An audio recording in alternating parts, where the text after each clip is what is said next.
Do you think love can just switch off like a light? I asked Evelyn, my eyes fixed on the horizon as the sun dipped below the tree line. After decades, I'm not so sure anymore.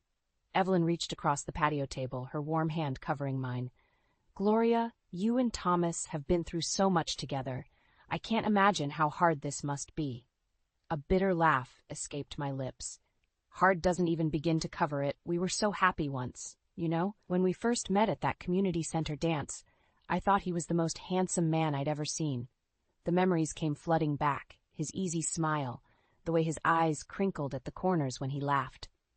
We danced that night until our feet ached, caught up in the giddy rush of new love. And then Lila came along, I continued, my voice catching. Those were some of the best years of my life. Thomas doted on her every minute. I trailed off, the ghost of past joys overshadowed by present sorrows. If only I could go back and keep my secret buried forever. The front door banged open, and my beautiful granddaughter Sarah came barreling out, pigtails flying. Grandma. Mommy said I could sleep over tonight if it's okay? Mustering a smile, I swept the 7-year-old into my arms. Of course it is, sweetheart. We'll make pancakes for breakfast, your favorite. As if on cue, Lila appeared, her expression apologetic. I'm sorry. Mom, I should have called first. If it's a bad time. Don't be silly, I cut her off, my heart aching at the strain between us. You two are always welcome here. Lila's eyes slid past me to the empty driveway. I knew she was looking for her father's car, that flicker of hope he might deign to join us this time. Squeezing her shoulder, I said, Why don't you girls get settled? I'll bring in some lemonade. Once inside, I leaned against the kitchen counter, the cheerful yellow walls seeming to mock me. This house, our home for 35 years, had become a mausoleum, entombing the love Thomas and I once shared. The creak of the back door broke my reverie, and there he stood, my husband, his face etched in hard lines. Lila's here? He grunted, not meeting my eyes. With Sarah, yes. I hesitated before adding, They're staying the night. Thomas gave a curt nod and brushed past me, his shoulder bumping mine in the narrow space. As he disappeared down the hall, I heard his mother's reedy voice from the living room. Is that my son? Thomas, come in here. Irene. Of course she would be here, like a carrion bird circling the remains of our family. I could already picture the disdainful curl of her lip as she looked me over. In her eyes, I would never be good enough for her precious boy. Squaring my shoulders, I followed the sound of their voices, determined to make an evening of this. Strained as it might be. If I had to cling to the tattered remnants of what we once had, so be it. For Lila's sake and sweet Sarah's, I would do whatever it took to keep this family whole. Dinner that night was a tense affair, the clink of silverware on plates punctuated by long, awkward silences. Irene kept shooting me pointed looks from across the table, her pale eyes glittering with disdain. More potatoes, Sarah, dear? I asked, forcing cheer into my voice as I scooped another helping onto the little girl's plate. She nodded, oblivious to the tension crackling in the air. Thomas remained stonily silent, pushing the food around his plate without eating. Lila kept glancing between her father and me, brow furrowed. I could see the desperate hope in her eyes, that this might be the night he finally broke through his icy demeanor. As I cleared the dishes, Irene's reedy voice cut through the quiet. Such a shame you couldn't be a proper wife and give my son children of his own blood. The plate slipped from my hands, clattering to the floor. Lila gasped, and even Thomas looked up sharply. Mother, that's enough, he growled, but there was no real conviction behind the words. Irene's lips curved into a thin smile. I'm only speaking the truth, Thomas. You know as well as I that this girl has never been worthy of you. White-hot shame burned my cheeks, and I bent to retrieve the plate, unable to meet anyone's eyes. Of course she would bring up my deepest regret, the secret that had shattered the life I thought I knew. When I straightened, Lila was already on her feet, Sarah clutching her hand. We're leaving, she said flatly, her voice shaking with barely contained anger. I won't let you keep treating my mother this way. Lila, please, I began, not wanting this night to end in a bitter argument. But she was already sweeping out, Sarah trotting obediently behind. The front door slammed, leaving me alone with my husband and his viper of a mother. Irene looked supremely satisfied, leaning back in her chair as if she'd won some great victory. Well? she said, arching one pencil-thin brow at Thomas.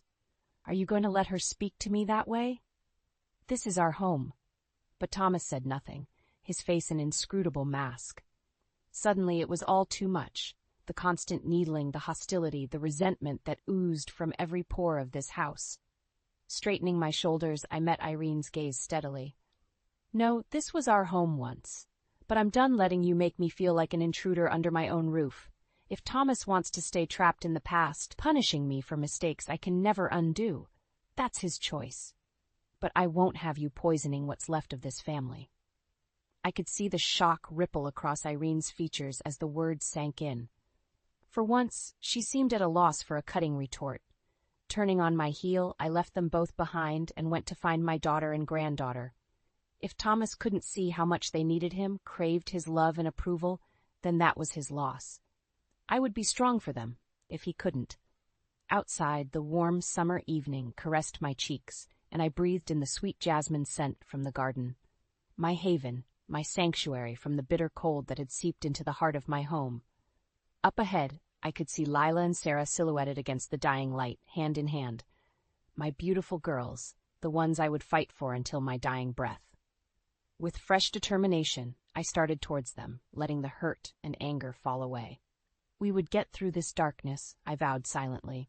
One way or another, we would find our way back to the light. A few days later, Thomas approached me with an unexpected suggestion. "I think we should all go on a trip together, get out of this house for a while." I blinked, taken aback by this olive branch after so many months of icy silence. "Where were you thinking?" "Maine," he said gruffly. "The coast up there is beautiful this time of year. We could rent a cottage for a week or two." My heart leapt at the prospect of a fresh start, of leaving behind the tension and resentment that had poisoned our home. Maybe, just maybe, this was the chance I'd been hoping for to begin mending what was broken. "I think that's a wonderful idea," I said carefully, not wanting to seem too eager and scare him off. "The girls would love it, don't you think?" A muscle twitched in Thomas's jaw, but he gave a curt nod. "I'll make the arrangements." True to his word, within a few days he had booked us a charming seaside cottage in a sleepy little town called Prospect Harbor. As Lila and I packed our bags, the atmosphere was giddy with anticipation and nervous hope. "Do you really think Dad might—" Leela began, then trailed off, unable to voice what we both so desperately wanted. Squeezing her hand, I smiled. "I have a good feeling about this trip, sweetheart. Your father and I, we've been through so much together. Maybe this is exactly what we need to find our way back." Sarah was practically vibrating with excitement as we loaded up the car, chattering nonstop about swimming in the ocean and hunting for seashells. Even Irene looked slightly less dour than usual, though she kept shooting me sidelong glances, as if waiting for me to slip up. The drive up the coast was beautiful, winding roads fringed with blazing autumn foliage. At one point, Sarah fell asleep with her head in my lap, and I stroked her silky hair, feeling a sense of peace I hadn't known in years. When we arrived at the cottage, it was even more picturesque than the photos, a cozy little bungalow nestled among windswept pines with a private path leading down to the rocky beach. As we trooped inside, suitcases in hand, I caught Thomas's eye and smiled tentatively. He looked away, but not before I glimpsed something soften in his expression. That first evening, we took Sarah down to the shoreline to watch the sunset. She shrieked with delight, dancing among the waves as they lapped at her bare feet. Thomas hung back, hands shoved in his pockets, but I noticed him watching her with an unmistakable fondness. When she grew tired, I scooped the little girl into my arms, her damp hair tickling my cheek. As I turned to head back up the path, Thomas fell into step beside me. "She's a special kid," he murmured gruffly. My breath caught in my throat at this tiny olive branch. "She is," I agreed. "We're so blessed to have her." For a moment we walked together in silence, the rhythm of the crashing waves all around us. Then Thomas cleared his throat. "I know I've been distant these past few years. I'm trying, Gloria. I really am." Tears pricked my eyes as a fragile blossom of hope unfurled in my chest. Maybe, just maybe, we could find our way back from the brink. As we reached the cottage, I looked up at the diamond-bright stars dusting the night sky and sent up a silent prayer. "Please, Let this trip be the start of something new for our family. After so much heartache, we deserved a second chance. Those first few days in Maine were like a dream. Thomas seemed to slowly emerge from the shell he'd built around himself, laughing and joking with Sarah in a way I hadn't seen in years. My heart swelled watching them chase each other along the beach, her delighted shrieks mingling with the cry of the gulls overhead. Even Irene appeared less frosty, her perpetual scowl softening as she observed her son's newfound warmth. I caught her watching him with an inscrutable expression, as if seeing him through new eyes. As for me, I basked in this fragile peace, hardly daring to breathe too loudly for fear of shattering the spell. I knew better than to bring up the past or push too hard. This family outing was an olive branch, a chance to rebuild what we had once so cherished. One evening, as the setting sun stained the sky in streaks of violet and gold, Thomas surprised us all by suggesting a trip to a secluded beach he knew about a few miles up the coast. "Just us four," he said gruffly, his gaze landing on Sarah. "A family adventure." Sarah squealed in delight, and even Lila looked cautiously hopeful. I met Thomas's eyes and nodded, a lump rising in my throat. "That sounds wonderful." The next morning, we set out bright and early, packing a picnic basket with sandwiches and lemonade. Sarah fairly danced along the winding coastal road, regaling us with an endless stream of chatter about the seashells and crabs she hoped to find. When we reached the promised beach, it took my breath away, a pristine crescent of golden sand, lapped by turquoise waters and bordered by towering cliffs. Not a soul in sight for miles. "This is amazing, Dad," Lila murmured, looking around in wonder. "How did you find this place?" But Thomas didn't answer. He was already striding down towards the water's edge, his hands jammed in his pockets. Sarah scampered after him, and I moved to follow when a hand clamped around my arm in a vice-like grip. "Just where do you think you're going?" Irene's voice was a rasp of contempt in my ear. I turned, brow furrowed in confusion. "Down to the beach with my family." "Irene, what? Your family?" She barked a harsh laugh. "Don't delude yourself, girl. You were never worthy of my son or the name Hastings." Panic began to flutter in my chest as I took in the cold resolve etched in the lines of her face. "What's going on? Where's Thomas?" "Leaving," she said simply. "And thank God for that. He's finally seen you for what you are, a lying, deceitful snake who wormed your way into this family under false pretenses." My head spun as the horrible truth crashed over me in waves. This entire trip, the softening of Thomas's demeanor, it had all been a ruse to lure me into a false sense of security, to abandon me. Wrenching my arm free, I took off at a dead run towards the beach, Irene's mocking laughter ringing in my ears. But it was too late. Thomas's car was already a speck in the distance, leaving a cloud of dust in its wake. "No!" The scream was torn from my throat as I stumbled onto the sand, legs rubbery beneath me. "Sarah! Sarah! Where are you?"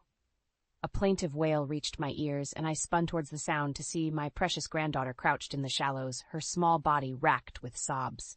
In an instant I was scooping her up, cradling her against my chest as she clung to me with desperate strength. "It's okay, baby, it's okay," I crooned, rocking her gently. "Grandma's here. I've got you." But even as the words left my lips, a sick sense of dread washed over me. Abandoned on this desolate stretch of beach, miles from any town, with no car and only the clothes on our backs, how would I keep us safe? Clutching Sarah tighter, I cast a frantic glance around the empty shore, praying for a miracle, because without one, I had no idea how we would survive this ultimate betrayal. I'm not sure how long Sarah and I huddled there on that desolate beach, her small body quivering against mine as the shock slowly ebbed. All I knew was that we couldn't stay. The sun was starting to dip lower in the sky, and the chill of evening was setting in. "Come on, honey," I murmured, gently prying her arms from around my neck. "We need to get back to the cottage and figure out what to do next." Sarah sniffled, but allowed me to set her on her feet, her small hand gripping mine with desperate tightness. Together, we began the long trek back along the winding coastal road, my heart growing heavier with every step. What would we do now? Our rental car was gone, along with our meager belongings and what little cash I'd brought. I had no way to call for help, no plan except to simply keep putting one foot in front of the other until what? The future had never seemed so bleak and uncertain. By the time the cottage finally came into view, my feet were aching and Sarah was dragging, her energy reserves depleted. I felt a pang of relief at the thought of being behind closed doors, of having at least a temporary safe haven to regroup. But that relief was short-lived. As we mounted the porch steps, the front door swung open to reveal a tall, broad-shouldered man regarding us with a look of surprise and concern. "Gloria, is that you?" His voice was deep, vaguely familiar in a way that made my heart stutter. "What in God's name?" Realization struck like a thunderbolt as I recognized the warm hazel eyes, the craggy features. Adam Wilkinson." He gave a solemn nod, stepping aside to usher us into the cottage's cozy interior. "Your husband said you two went for a walk on the beach and hadn't returned. I came over to check on things." Of course, Thomas would spin an elaborate lie to cover his tracks, to make it seem like his despicable actions were somehow justified. Anger and shame burned through me in equal measure. "That's not exactly what happened," I said tightly, sinking onto the faded sofa and pulling Sarah close. She burrowed against me, her eyes wide and scared. And so I told Adam everything, the simmering tensions back home, Thomas's icy demeanor that had thawed just enough to give me a glimmer of false hope on this trip. How he had lured us to that remote beach and then callously abandoned us with his venomous mother's aid.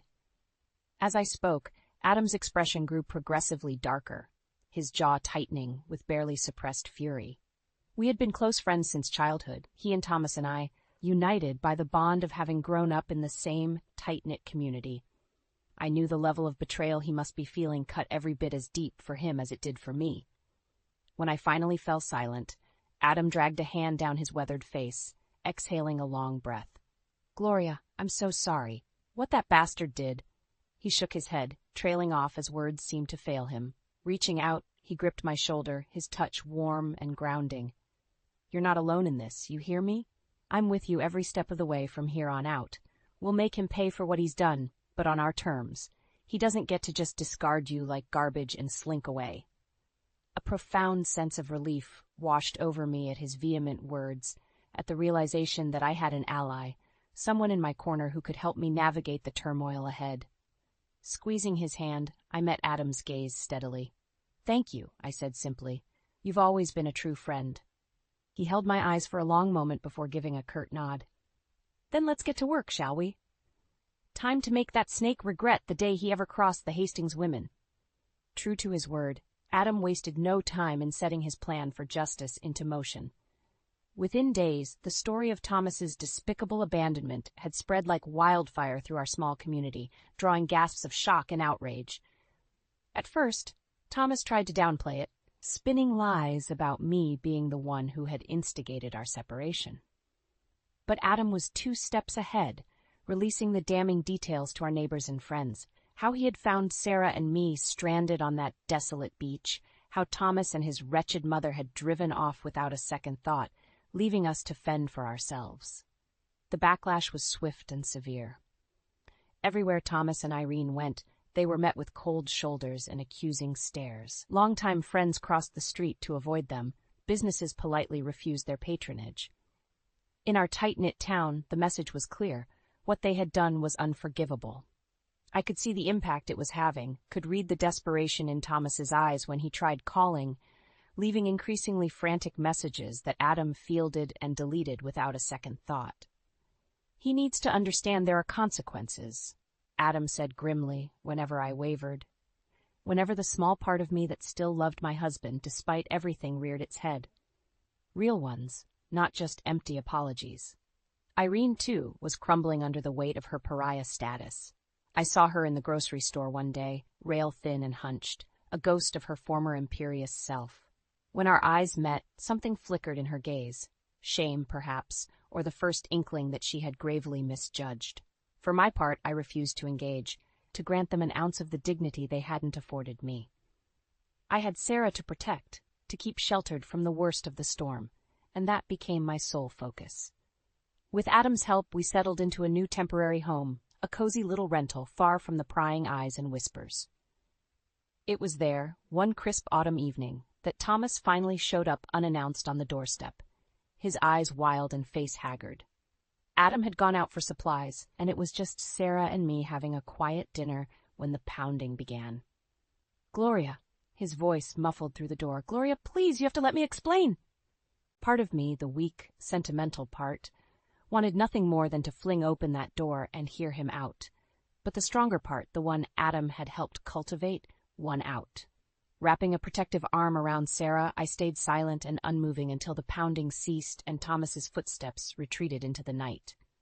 The next day, Adam grimly informed me that Thomas had tried to approach him in town to plead his case. I could only imagine how that encounter had gone. Adam was nothing if not loyal to the end. "He says he wants to talk," Adam said heavily, scrubbing a hand over his craggy face. "To explain himself, bury the hatchet." I felt Sarah's small hand slip into mine and gave it a reassuring squeeze. "And what did you tell him?" Adam's jaw tightened. "That he'll get that chance.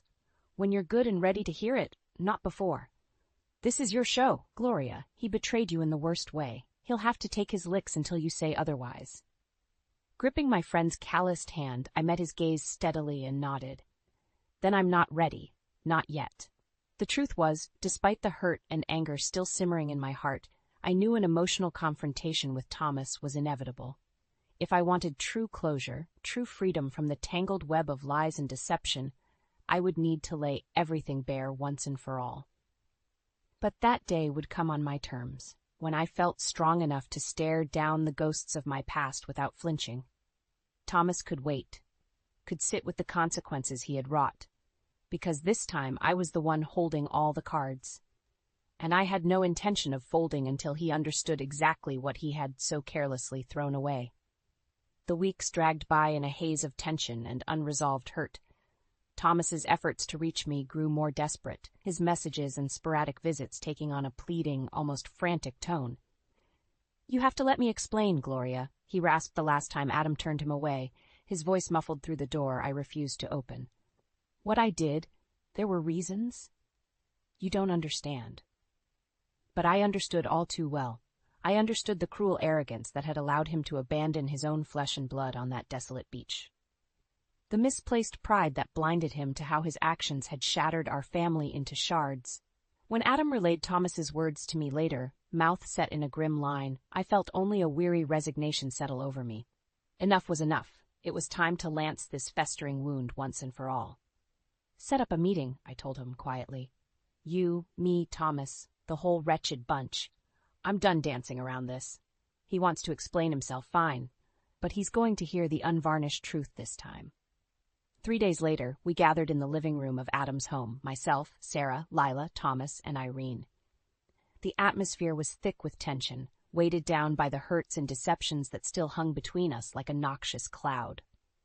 I watched impassively as Thomas shifted in his seat, his eyes darting between our stony faces. Even Irene looked shrunken, cowed, a shadow of her former domineering self. It was Adam who finally broke the silence, leaning forward with his elbows on his knees. "Well, you wanted this meeting, Thomas, so talk. Let's hear why you thought it was acceptable to abandon your wife and grandchild to die." A muscle ticked in Thomas's jaw as he opened his mouth, then seemed to think better of whatever he'd planned to say. Finally, he lifted his gaze to mine, and the naked anguish in his eyes hit me like a physical blow.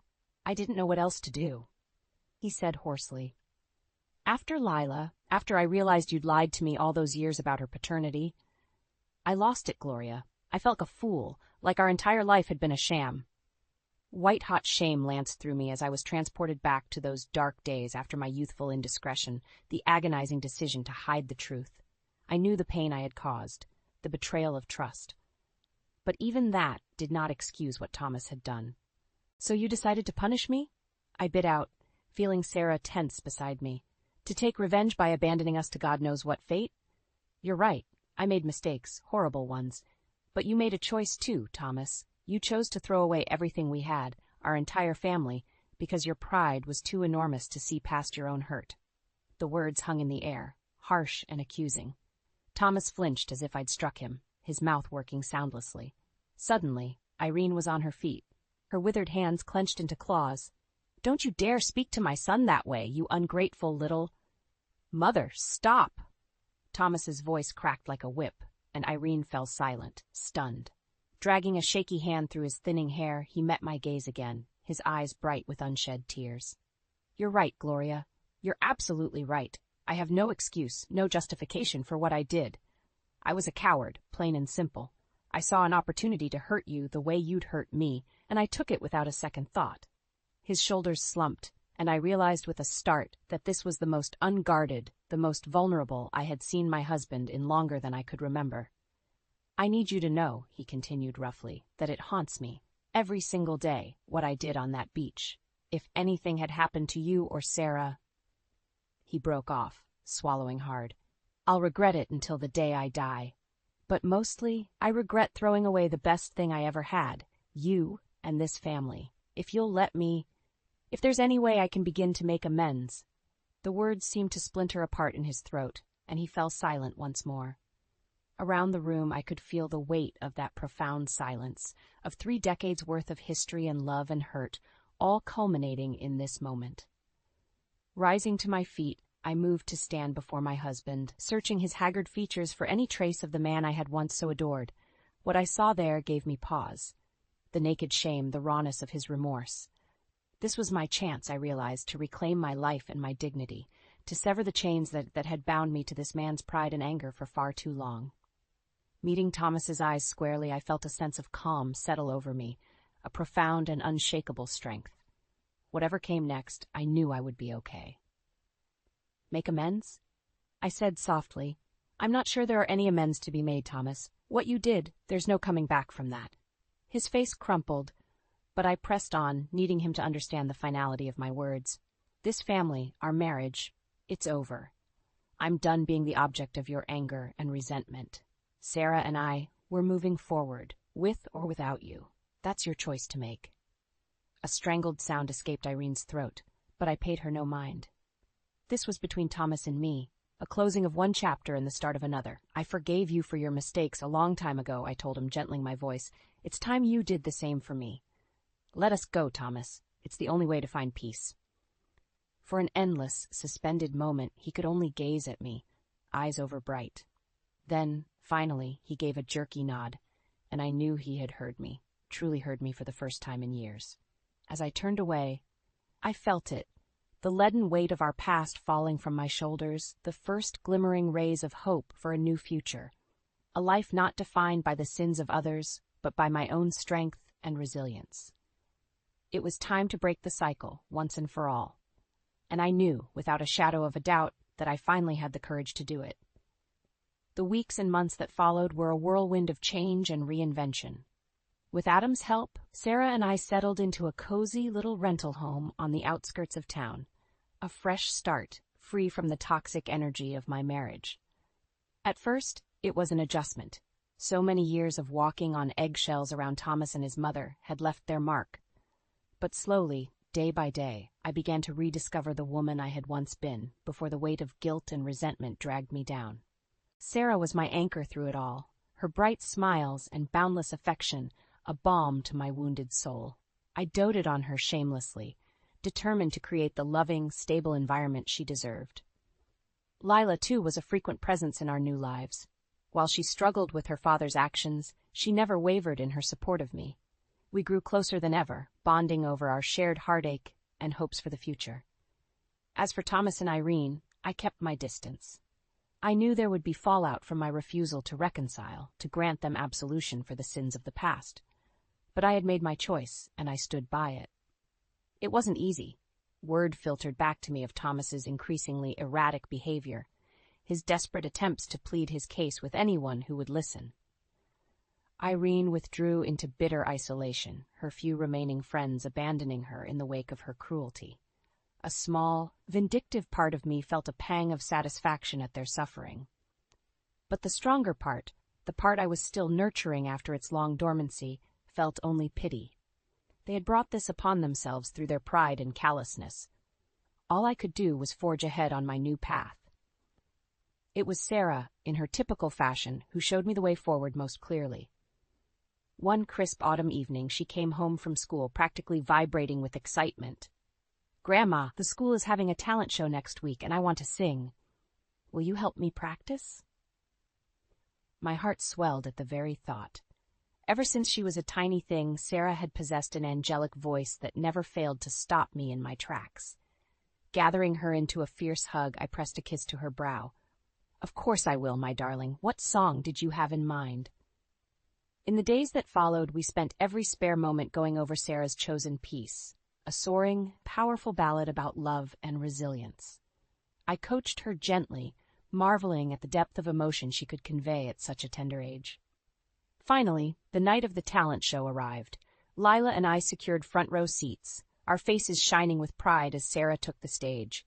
When she opened her mouth and that pure, sweet voice rang out, I felt the world itself still around us. The lyrics she sang spoke of emerging from darkness into light, of finding strength in the face of heartbreak and loss. But it was the way she looked at me as she performed, her eyes shining with that innocent, unconditional love that truly undid me. By the end, there wasn't a dry eye in the auditorium. Lila and I were on our feet, cheering and applauding until our hands were numb. Because in that moment, everything became startlingly clear. This love, this bond that could never be broken, was what truly mattered. Not the pettiness of wounded pride or the sins of the past, just the resolute knowledge that we would be okay, Sarah and Lila and I, navigating the world together as a team. When Sarah came bounding off the stage and into my arms, I clutched her fiercely, planting kisses on her beaming face. "My precious girl," I whispered, my voice thick with emotion. "That was beautiful. You are my light, my everything." And for the first time in longer than I could remember, I felt it fully, that profound sense of peace and certainty, of knowing that I had at last found my way home.